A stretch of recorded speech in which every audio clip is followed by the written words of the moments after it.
Reka ngusuze kandi nkwifuriza gukomeza kugubwa neza rero nshuti mukundwa, nyemerera turebera hamwe ibyizi breaking news n'amakuru arimo aratugeraho muri kano kanya. N'ubukwe bwari burimo burabera mu mujyi wa Kigali, aho bari mu mihango yo gusaba no gukwa inzoka iraza yizingira mu ijosi ry'umukobwa wari urimo gusabwa. Ese niki cyaba cyateye iyi nzoka kuza kwizingira muri ijosi ry'uyu mukobwa? Ibi akaba ari byo tugiye kuba twarebera hamwe muri iyi nkuru ya none. Niba utarakora subscribe rero aribwo bwa mbere ubanye natwe, reka tukubwire ko uyu ari wo mwanya wo kuba wakora subscribe kugira ngo inkuru zacu ujye uzibona uko tuzishyizeho. Kora subscribe ubundi ugende ukore ku kazogera kugira ngo notification ujye uzibona uri mu ba mbere. Nkuko twari tubikomejeho rero, n'ubukwe bw'abasilamu bwari burimo burabera hano mu mujyi wa Kigali, aho inzoka yaje ikizingira mu ijosi ry'umukobwa wari urimo gusaba, aho bari mu mihango yo gusaba no gukwa.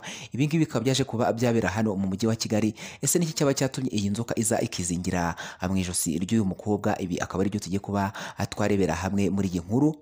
N'ubukwe bw'abasilamu bwari buri kubera hano mu mujyi wa Kigali, aho umusore yitwa Juma, umukobwa akitwa Hadija. Aba bakaba bari mu mihango yo gusaba no gukwa, nk'uko bari baragiye batumira abantu bagiye batandukanye ngo bazabazire mu bukwe. Ariko ibi ngibi ntabwo byaje kuba byahira uyu mukobwa, kuko inzoka bageze mu mihango yo gusaba no gukwa, hagati inzoka yaje yizingira mu ijosi ry'uyu mukobwa. Ibi rero bikaba byakomeje kugenda bitera ubwoba abantu batandukanye, cyane cyane abantu bari muri ubu bukwe, aho bakangaranye bagira ubwoba. Bamwe bariruka, abandi baragenda begera umukobwa ariko batinya kumukoraho.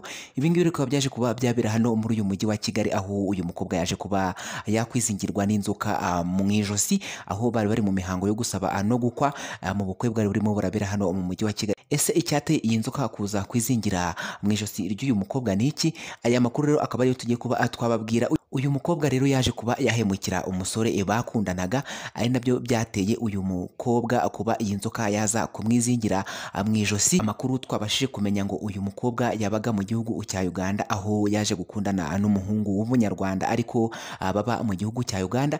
Ibi birangira rero uyu mukobwa aje guhemukira uyu musore, aribwo yaraje kuba yakora ubukwe. Ngo amakuru twabashije kuba twamenya ngo uyu mukobwa yabaga mu gihugu cya Uganda, aho yaje gukundana yo n'umuhungu w'umunyarwanda, bose baba mu gihugu cya Uganda. Umukobwa aza kugaruka mu gihugu cy'u Rwanda, birangira atandukanye n'uwo umuhungu, kandi uwo muhungu yari yaramutakajeho ibintu byinshi bigiye bitandukanye.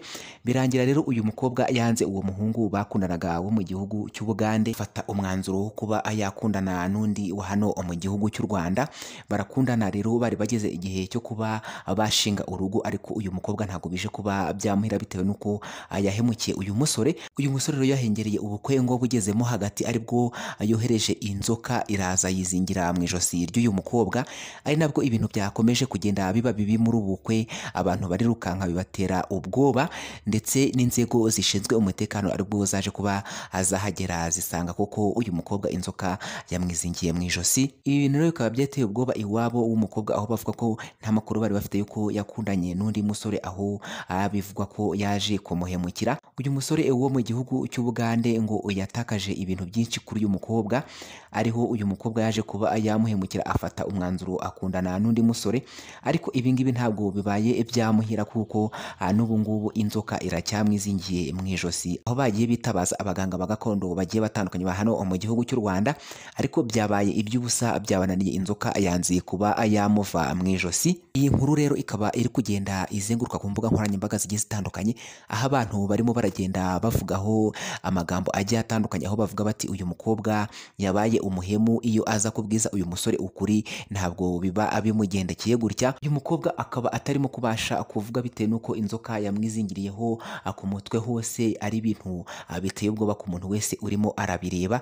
Ni inzoka nini cyane, ni inzoka nini cyane yizingiye kuri uyu umukobwa.